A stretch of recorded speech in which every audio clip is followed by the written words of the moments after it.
Good morning, everyone. Welcome to In the Garden with Joyful Living. I am Kimberly Dixon.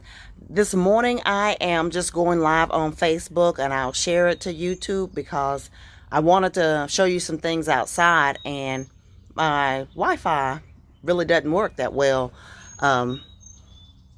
outside of the house. It doesn't work at all on the back, so I'm going to see if it's going to work on the front this morning. But while we wait for a few people to join us, let me show you why I wanted to show you the outside this morning. As you can see, this are my collard greens, my broccoli, and this is my first time ever doing garlic. I use a lot of garlic and I love it, and garlic takes a long time to grow. I planted that back in November, which it really should have been planted in October, but don't tell anybody. So it won't be ready until July. And this is the kale. All of this stuff that I planted right here was planted during the fall, and I've eaten off of it a lot. But you see, this is broccoli, and this is the kale. But you see the little nodules that are forming at the top? It's beginning to form flowers. Every plant that you sow or you plant has the ability to reproduce itself. And what is going to form from these little things are more kale seeds. They'll form flowers first. And each plant has a different process. But it will form flowers first. Jay said, I can show you how to do both on your phone.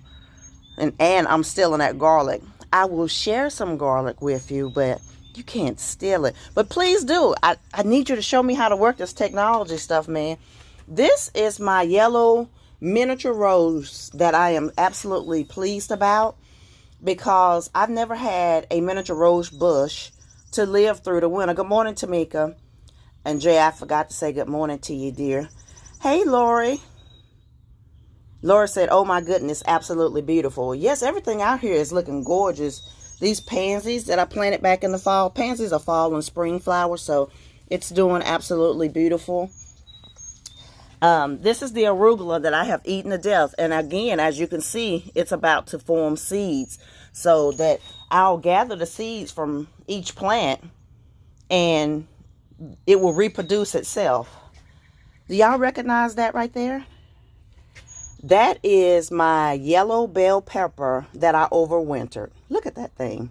I've moved them outside because it's time for them to start getting acclimated to being in the weather and the elements again. This is a bulb plant that I had from last year. That is a daisy. Daisies are supposed to be annuals, but this is the third year that I've had that plant. So don't know what's going on there. And this is the other thing that I wanted to show you. Remember all those little seedlings that I had upstairs? There's still some upstairs. But I'm also acclimating them to the weather as well by bringing them outside just for a little while each day. Those are the beefsteak tomatoes and Paul Robeson tomatoes, red bell peppers, Fuji jalapeno peppers, and the Greek pepperoncini. Peppers grow extraordinarily slow. These are about 4 weeks old, but be patient with them because they will produce really delicious peppers later in the season. It takes them about 120 days before they come to harvest, so just be patient with your peppers. This is my spearmint from last year, and this is my sweet mint. Don't ever throw your mint out when it dies back in the winter, because it will come back. Also, don't ever plant mint in the ground because it's invasive. It will take over everything.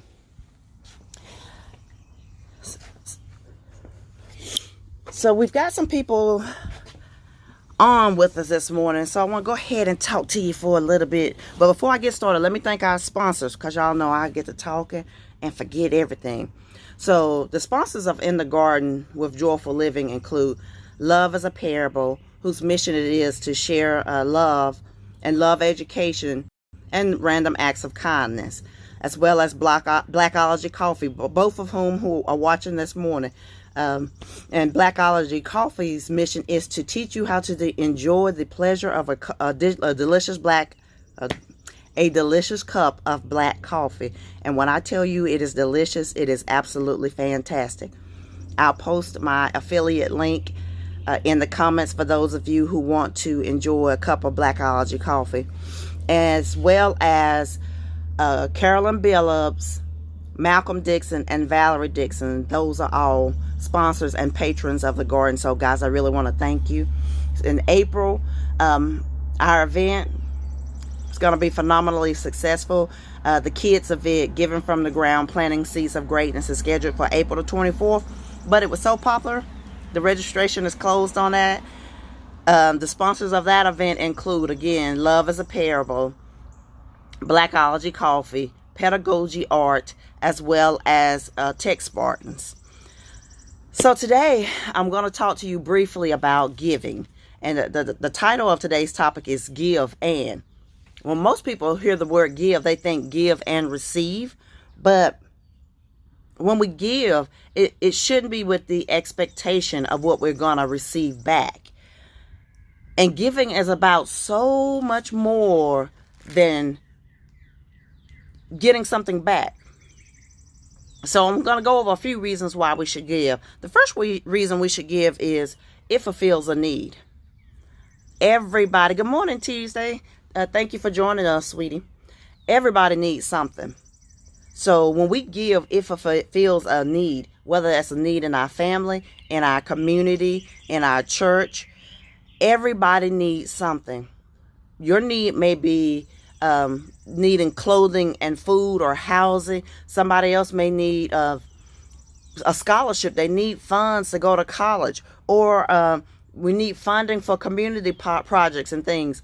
Whenever we give, we are fulfilling a need. And the scripture teaches that we are supposed to take care of each other. So I firmly believe that that is our whole reason for being here.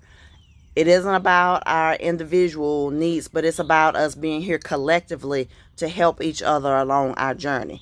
What I may need may be different from what the next person needs, but we all need something. You guys that are watching this morning, please share the video. The second reason that we want to give is that it helps other people feel good. When you are experiencing a crisis in your life, it makes you feel seen when someone gives to you. Nobody wants to go through this life feeling invisible. And I can attest to that because for much of my younger adult years, I felt completely invisible. Whether that was from the neglect that I experienced as a child, or when I became older and became disabled, I felt like people didn't see me anymore.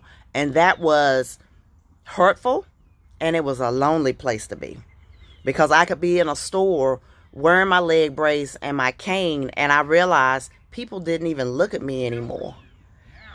And I felt invisible. Y'all, please forgive that yelling. My neighbor is taking their dog out, and he doesn't seem to be that happy this morning. The neighbor or the dog. But also, when you give, it makes you feel good. When you are hurting or when you are sad, the best and the easiest way to make yourself feel better isn't necessarily doing something for you. It's doing something for someone else, because they are deeply appreciative. It fulfills a need, and it just makes you feel better in the moment. I can remember a time when I was unemployed and I went into the grocery store, and the woman that worked in the produce section, we had a conversation every time I saw her, and she was just genuinely a good woman, a good person, just very nice and friendly.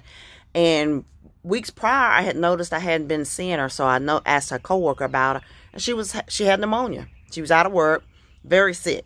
But when I finally saw her again, at the time, again, I said I was unemployed, and I knew the $20 I had in my pocket was all the money that I had. But I gave it to her because I knew that I had more money coming.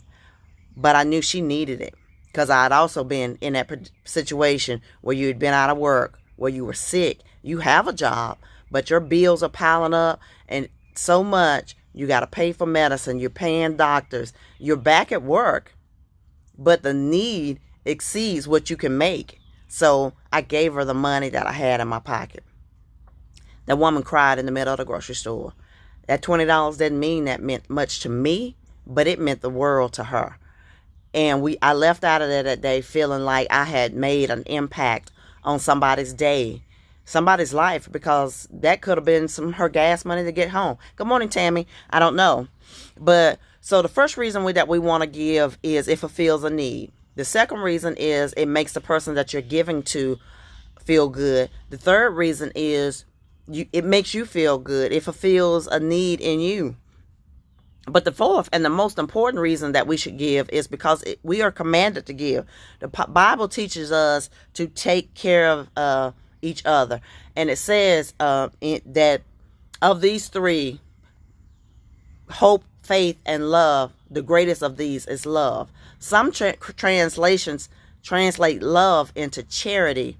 And the very definition of charity is fulfilling a need by giving of your help. So we want to love on each other. We want to perform charity. We want to give. And some of the ways that you can give is through volunteering. Time is your most valuable asset.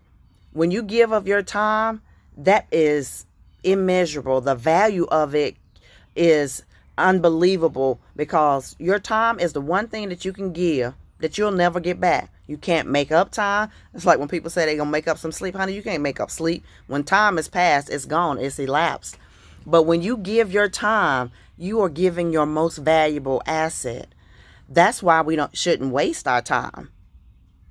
You can give your time by volunteering at your church, at a homeless shelter, at a nonprofit organization, at a hospital. There are countless ways in which you can volunteer. There is never going to be, I wanted to volunteer, but I couldn't, because there's always an organization that needs your help. There is always a need in your church, at the shelter, whether that is giving out food or cleaning, numerous things. And because we should never feel like we are above cleaning, I'm volunteering next week actually to clean up at my church for a couple different reasons. One, Easter is coming. You want the sanctuary to look nice for people, but that's my service to God. Ain't even about anybody else in that building. Because when I serve God, that gives me more pleasure than anything, because I know that I'm fulfilling my purpose of being on this earth. A second way that we can give is to donate your money. If you have money available to give, then donate. But everybody's not in that position. But if you're in that position where you can donate money to a nonprofit organization, to a family that you know is in need, then by all means do that. Because again, it fulfills a need. It will make them feel visible. It will make you feel good. And God teaches us that we should take care of each other. Then you can donate your expertise. I'm a life coach. And in my business, there are ways that I give that most people typically don't even know about, because I do guided meditation. And when I know of somebody, whether that's personally at work or however I meet them, if it's somebody that is sick with a chronic illness or cancer or something of that nature, I give them my guided meditation, which is normally a paid service. Give your expertise, because I know that is going to help them in a way that I may never see the return on. But in that moment, it fulfilled a need for them. Good morning, Natasha. Good morning, Judy. Judy, I haven't watched your cooking segment in a while. Are you still doing those, honey? But also, I want you to remember that when you give, it's never giving in vain. You might not see the return from the individual that you gave to, but it will always come back to you. Luke 6:38 says, "Give, and it shall be given unto you, a good measure, pressed down, shaken together, and running over. And it will be poured into your lap. For the measure you use, it will be measured unto you."